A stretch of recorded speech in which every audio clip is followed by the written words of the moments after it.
السلام علیکم ورحمۃ اللہ وبرکاتہ۔ بسم اللہ الرحمن الرحیم۔ الرحیق المختوم۔ نبی کریم صلی اللہ علیہ وسلم کے سیرت کے حوالے سے آج ہم قبیلوں اور ویکتیوں کو اسلام کی دعوت کے بارے میں جان رہے ہیں۔ 3 ابو ذر غفاری۔ یہ یثرب کے باہری بھاگ کے رہنے والے تھے۔ جب سوید بن ثابت اور ایاز بن مواس کے ذریعے یثرب میں نبی کے آنے کی خبر پہنچی تو شاید یہ خبر ابو ذر رضی اللہ عنہ کے کان سے بھی ٹکرائی اور یہی ان کے اسلام لانے کی وجہ بنی۔ ان کے اسلام لانے کی گھٹنا کا صحیح بخاری میں سوستر الیکھ ہے۔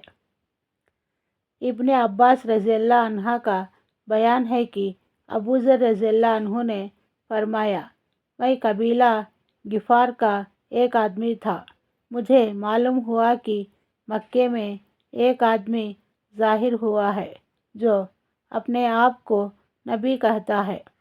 میں نے اپنے بھائی سے کہا، تم اس آدمی کے پاس جاؤ، اس سے بات کرو اور میرے پاس اس کی خبر لاؤ۔ وہ گیا، ملاقات کی اور واپس آیا۔ میں نے پوچھا، کیا خبر لائے ہو؟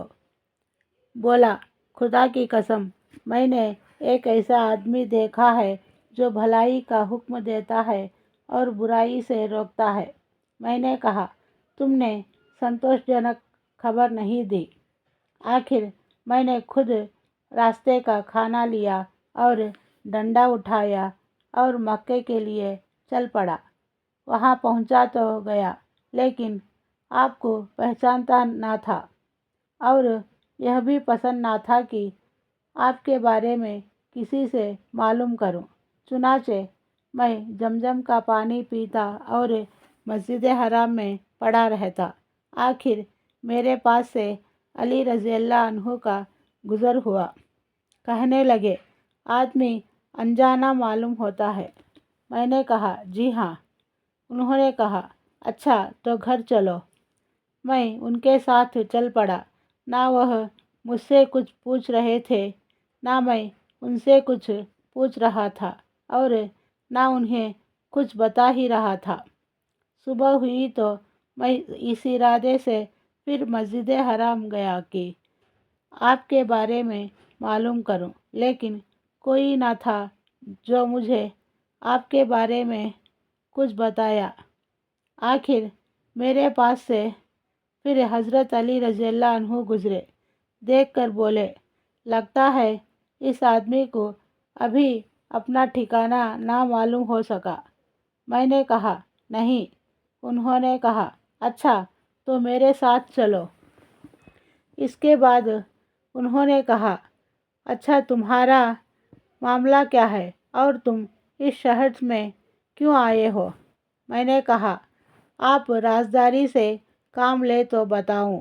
انہوں نے کہا، ٹھیک ہے، میں ایسا ہی کروں گا۔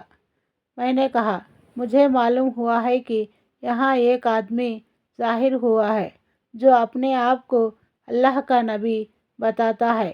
میں نے اپنے بھائی کو بھیجا کہ وہ بات کر کے آئے، مگر اس نے پلٹ کر کوئی سنتوش جنک بات نہ بتائی، اس لیے میں نے سوچا کہ خود ہی ملاقات کر لوں۔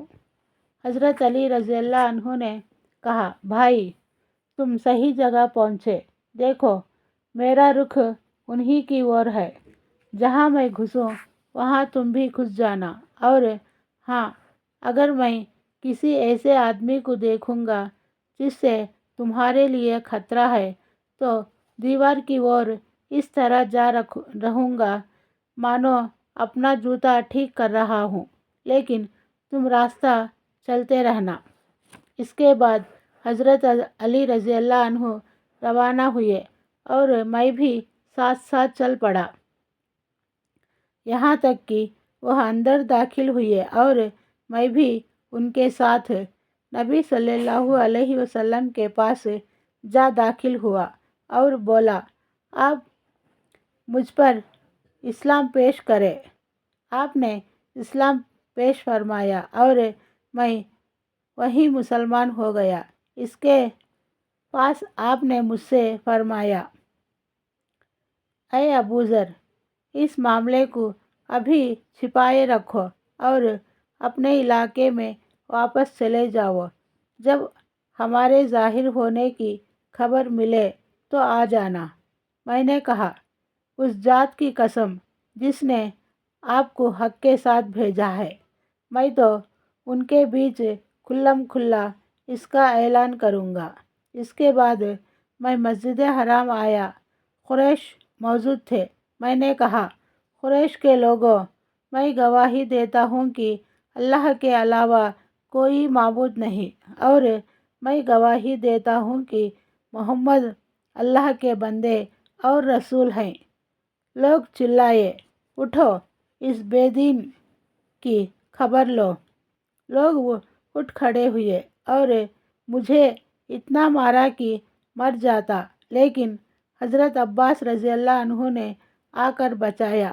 انہوں نے مجھے جھک کر دیکھا، پھر قریش کی اور پلٹ کر کہا، تمہاری بربادی ہو، تم لوگ غفار کے آدمی کو مارے دے رہے ہو، حالانکہ تمہارا کاروبار اور کاروباری راستہ غفار ہی سے ہو کر جاتا ہے۔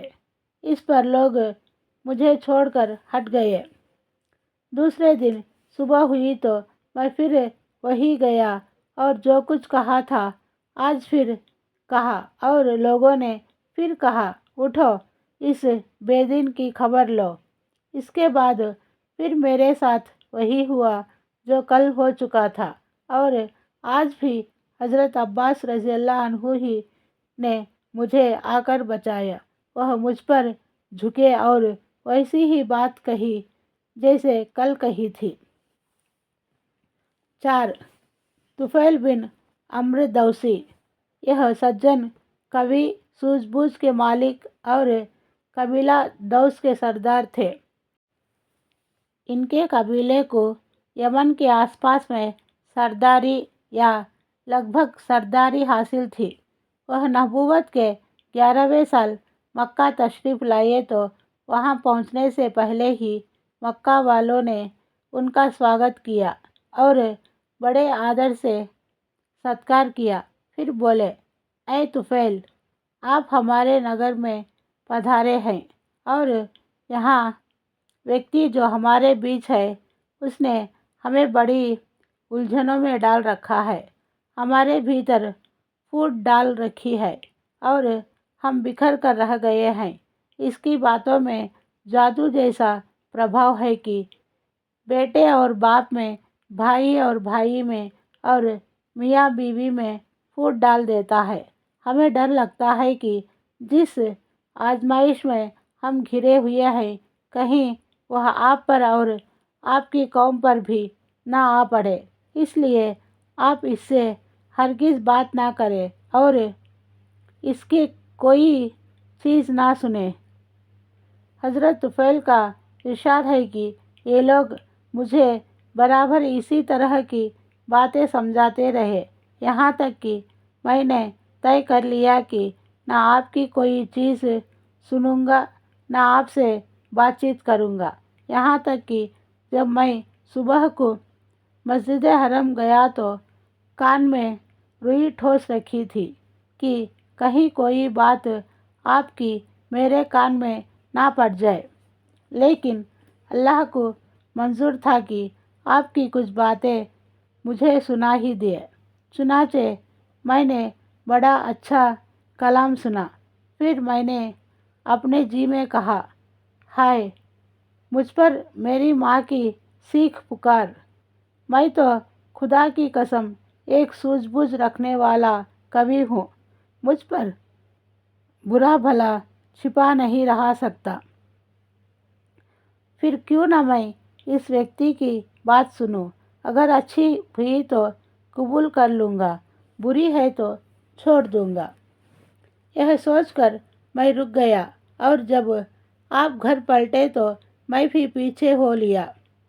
آپ اندر داخل ہوئے تو میں بھی داخل ہو گیا اور آپ کو اپنا آنا، لوگوں کا بھے دلانا، پھر کان میں روئی ٹھوسنا، پھر بھی آپ کی کچھ باتوں کا سن لینا، یہ سب باتیں سوستر آپ کو بتائی۔ پھر عرض کیا کہ آپ اپنی بات پیش کیجیے۔ آپ نے مجھ پر اسلام پیش کیا اور قرآن کی تلاوت فرمائی۔ خدا گواہ ہے، میں نے اس سے اچھی بات اور اس سے زیادہ انصاف کی بات کبھی نہ سنی تھی، چنانچہ میں نے وہی اسلام قبول کر لیا اور حق کی گواہی دی۔ اس کے بعد آپ سے عرض کیا کہ میری قوم میں میری بات مانی جاتی ہے، میں اس کے پاس سے پلٹ کر جاؤں گا اور انہیں اسلام کی دعوت دوں گا۔ اس کے بعد آپ اللہ سے دعا فرمائے کہ وہ مجھے کوئی نشانی دے دے۔ آپ نے دعا فرمائی۔ حضرت طفیل رضی اللہ عنہ کو جو نشانی ملی وہ یہ تھی کہ جب وہ اپنی قوم کے قریب پہنچے تو اللہ نے ان کے چہرے پر چراغ جیسی روشنی پیدا کر دی۔ انہوں نے کہا، اے اللہ، چہرے کے بجائے کسی اور جگہ مجھے اندیشہ ہے کہ لوگ اسے مسلح چہرے کا وکرت ہونا کہیں گے۔ چنانچہ وہ روشنی ان کے ڈنڈے میں پلٹ گئی۔ پھر انہوں نے اپنے باپ اور اپنی بیوی کو اسلام کی دعوت دی اور وہ دونوں مسلمان ہو گئے، لیکن قوم نے اسلام اپنانے میں دیر کی۔ سکون پایا کرتے رہے، یہاں تک کہ کسی میں ہجرت فرمائی تو ان کے ساتھ ان کی قوم کے 70 یا 80 پریوار تھے۔ حضرت نکل گیا بڑے اہم کارنامے انجام دے کر سکون پایا۔